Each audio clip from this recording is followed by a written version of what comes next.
Entre la Russie et le monde arabe, tout va pour le mieux. Selon de nombreuses sources proches du Kremlin, plusieurs dizaines de pays dans le monde sont prêts à abandonner progressivement le dollar américain dans leurs échanges commerciaux pour privilégier leur monnaie locale. C'est dans ce sens que la Russie et les nations islamiques discutent actuellement de l'état du système financier mondial.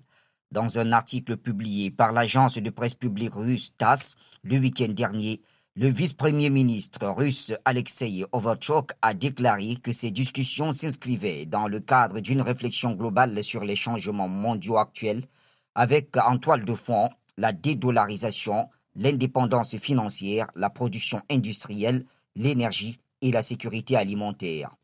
Bien entendu, précise Overchuk, nos relations avec les pays islamiques sont influencées par les changements et les tendances mondiaux dont nous parlons de processus de dédollarisation et de la création d'un système financier indépendant, a-t-il ajouté.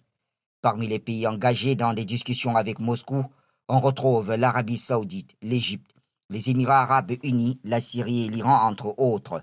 Ces pays, rassemblés au sein de la Ligue arabe, s'étaient abstenus de voter pour des sanctions contre la Russie, comme l'auraient souhaité les États-Unis et l'OTAN, en réponse à l'opération militaire spéciale des Russes en Ukraine. Téhéran, allié stratégique de Moscou dans la région, semble plus avancé. Deux banques iraniennes se préparent à ouvrir des établissements physiques en Russie pour faciliter les échanges entre les deux pays. Parallèlement, la deuxième banque russe, VTB, vient d'ouvrir un bureau de représentation en Iran.